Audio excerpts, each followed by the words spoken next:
Basil's been talking a lot about this topic of magic mushrooms. Oh, okay. Okay, so he's working on, all right, he's dealing with some real-life cyber pandemic. So, hey, you know what we should do is, just for the sake of doing it, I think this is something that we should do more often. But this is, I'm going to call the producers here. Producers, assemble!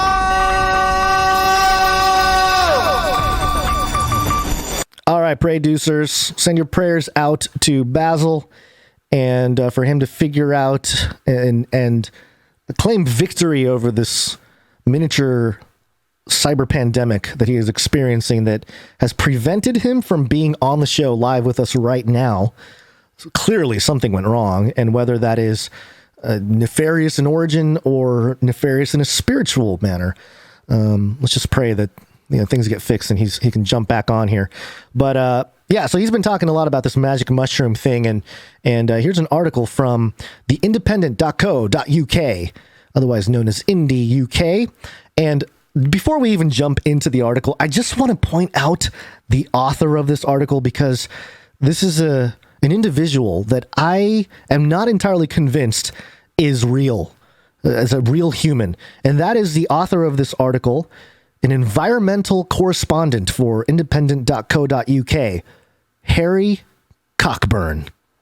Yes, that's not a profane thing. This is the real author of this article, Harry Cockburn.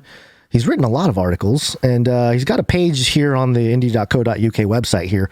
He says he's been the Independent's news desk editor since October 2016. His work frequently focuses on the environment and global climate change, which is, for us, that's ding, ding, ding for us.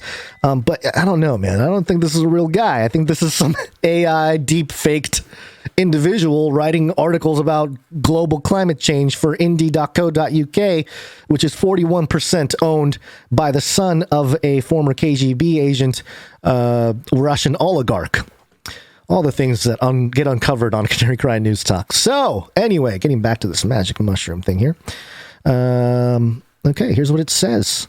Psilocybin, the psychedelic compound found in magic mushrooms, could be used to help treat depression, with new human trials resulting in a promising advance which could help where traditional therapies may not. Scientists at Imperial College London said their study suggests the compound, quote-unquote, opens up communication between different parts of the brain and works therapeutically to alleviate depression. They said it could possibly provide treatment for other psychiatric conditions that are marked by fixed patterns of thinking. The researchers said psilocybin is one of a number of psychedelics being explored as a potential therapy for psychiatric disorders. Several studies have trialed a synthesized form of a drug to treat patients with depression and anxiety with promising results. The latest results, taken from 2 combined studies, reveal that people who responded to psilocybin-assisted therapy showed increased brain connectivity not just during their treatment, but up to 3 weeks afterward. This quote-unquote opening up effect was associated with self-reported improvements in their depression. However, similar changes in brain connectivity were not seen in those treated with a conventional antidepressant called escitalopram. Sounds right. I'm not up to speed on all the antidepressant drugs, but I think that's how you say it. Escitalopram, suggesting the psychedelic works differently in treating depression. The paper's senior author, Professor Robert Carhart Harris, former head of the Imperial Center for Psychedelic Research and who is now based at the University of California, San Francisco, said, quote, the effect seen with psilocybin is consistent across 2 studies related to people getting better and was not seen with a conventional antidepressant. In previous studies, we had seen a similar effect in the brain when people were scanned whilst on psychedelic, but here we're seeing it weeks after treatment for depression, which suggests a carryover of the acute drug action. End quote. In the latest study, a team led by Imperial's Center for Psychedelic Research analyzed fMRI scans of almost 60 participants with treatment-resistant depression who undertook 2 trials. In the first trial, all the participants received psilocybin.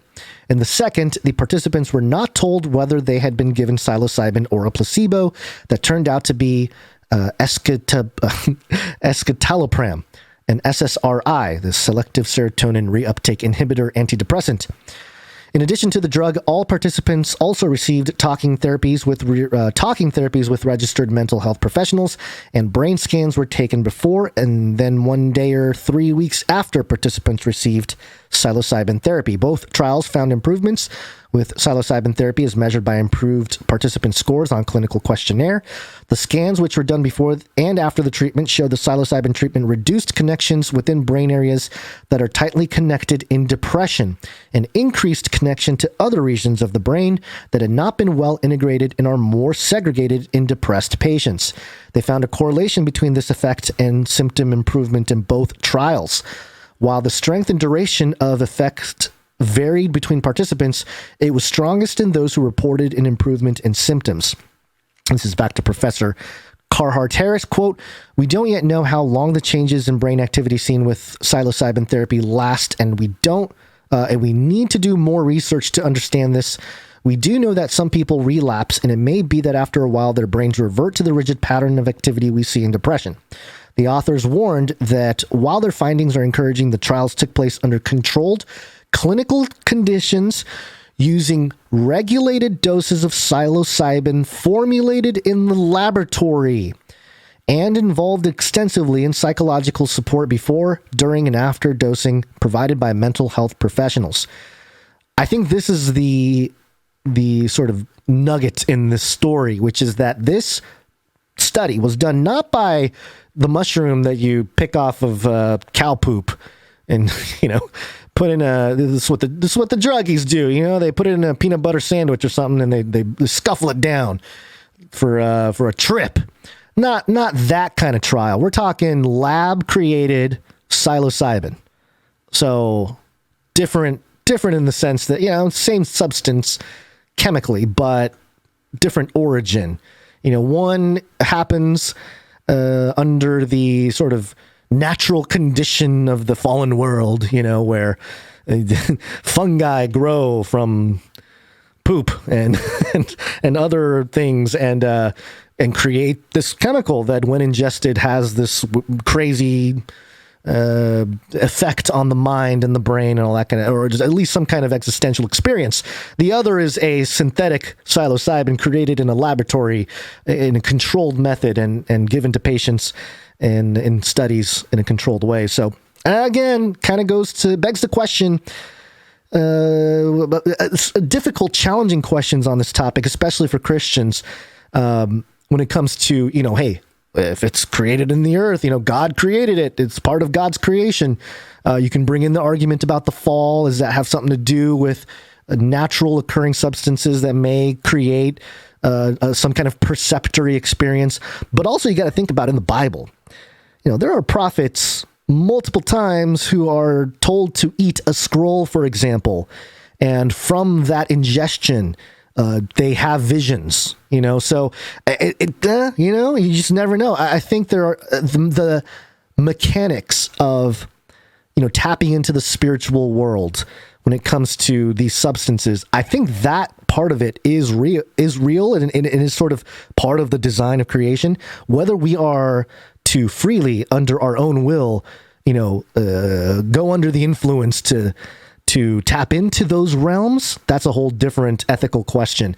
And I think that's where people get conflated. There are nuances to this conversation that are ongoing, and I think shows like us, we're trying to have that conversation in a more thorough and calm, sort of objective manner, because and looking at it from all angles, because of course, they do want to, I think, commercialize this substance, and it will be commercialized in a way of like, hey, mushrooms helping depression. And that will create a sort of visceral reaction from the religious community at large. So, given the reality of how all this works is much more nuanced, I think. And again, I'm not encouraging anybody to take magic mushrooms and, do that. That's not what we're saying. In fact, don't. speaking from experience.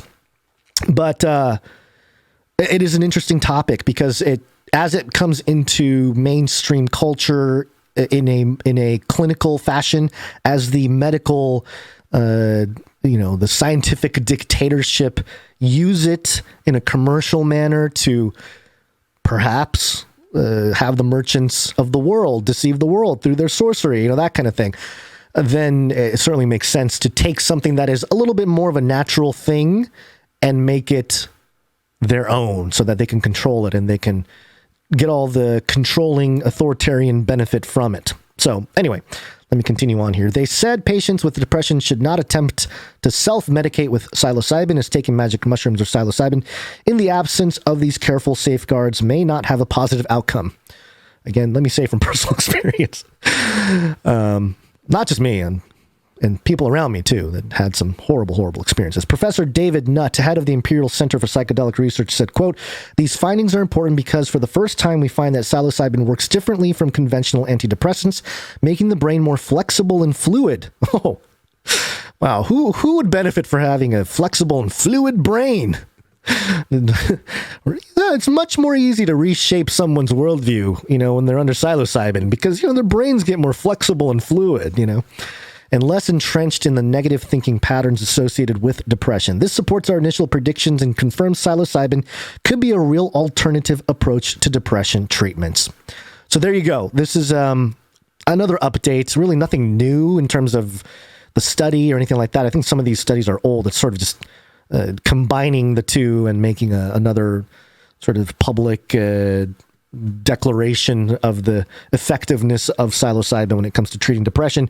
And it's the progress of this topic. But as we move forward here, I think we will see, again, all the different groups be for or against it. You're going to have your Joe Rogan types for it. This may also spark a strange sort of group of, I don't know, Christian truther types that are like, yeah, but we're also into magic mushrooms, some weird offshoot group. Maybe not. I don't know. I'm just shooting from the hip at this point.